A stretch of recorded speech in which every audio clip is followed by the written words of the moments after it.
Another breaking development that we're bringing to all our viewers, big development amid the ongoing logjam in Parliament over the special intensive revision of the electoral rolls in Bihar. The entire issue, there will be no discussion on the special intensive revision of the electoral rolls in the House is what we're picking up. The government has made it clear it cannot respond on behalf of the Election Commission, says the government of the day. The centre says the special intensive revision is an Election Commission of India driven exercise, not a government initiative.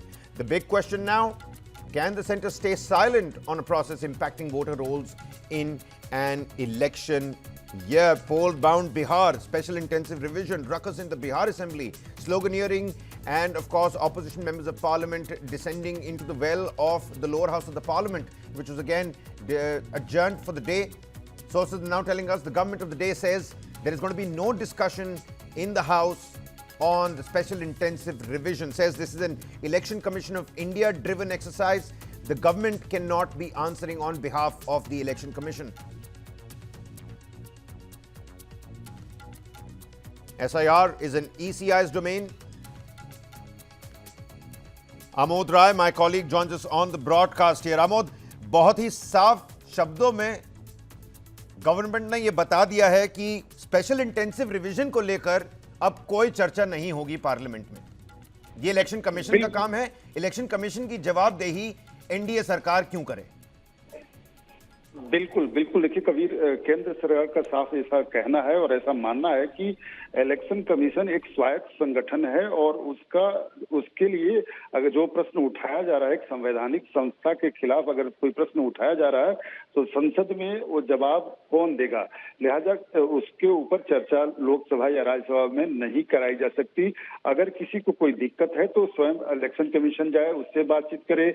आप court जा सकते हैं, court में जा रहे हैं वहां बातचीत कर सकते हैं, लेकिन उसके लिए उचित फोरम लोकसभा या राज्यसभा नहीं है, क्योंकि यहाँ पे जवाब देना किसी के लिए संभव नहीं है। इलेक्शन कमीशन किसी को रिपोर्ट नहीं करता, वो किसी मंत्रालय के अंदर में नहीं आता, इसलिए उस पर किसी भी तरह से जवाब नहीं दिया जा सकता किसी के द्वारा, इसलिए इस पर कोई भी बहस नहीं कराई जा सकती है। ये साफ तौर पे केंद्र सरकार का ऐसा मानना है।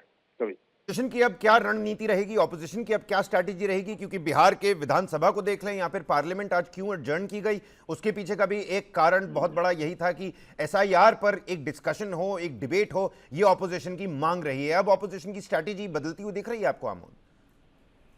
देखिए, अपोजिशन इस बात को लेकर बज क्रिएट करना चाहता है और वही वो कर रहा है। ऑपरेशन एसआईआर को लेकर लगातार पार्लियामेंट में पिछले 3 दिनों से हंगामा चल रहा है, जबकि अपोजिशन के लोगों को पहले दिन ही इस बात से स्पष्ट रूप से इंगित करा दिया गया था कि यहाँ इस बात को लेकर चर्चा नहीं की जा सकती, और उसके बावजूद अगर हंगामा हो रहा है तो निश्चित तौर पर वो चाहते हैं, अपोजिशन अपना टारगेट जो ग्रुप है उसको ध्यान में रखते हुए काम कर रहा है कि जो लोग इससे प्रभावित हैं या जिन लोगों को इससे दिक्कतें हो रही हैं वहां तक ये बात जाए कि अपोजिशन उनकी बात उठा रहा है और जिन लोगों के परिजन प्रभावित हैं उनके मन के अंदर उनको सिंपैथी मिल सके, इसकी कोशिश कर रहा है। और वो भी इस बात जानते हैं कि इस मुद्दे पर लोकसभा और राज्यसभा में चर्चा नहीं हो सकती, लेकिन उसके बावजूद ये देखना होगा कि उनकी स्ट्रेटजी आगे क्या होती है। बिल्कुल, सरकार ने अपनी मनोदशा 2 दिन पहले से ही स्पष्ट कर दिया है उनके बीच, आज ये पब्लिक डोमेन में जरूर आया है। Absolutely. So the sources are now telling us there's going to be no discussion in the House on SIR. The government of the day saying it can't answer on behalf of the Election Commission of India.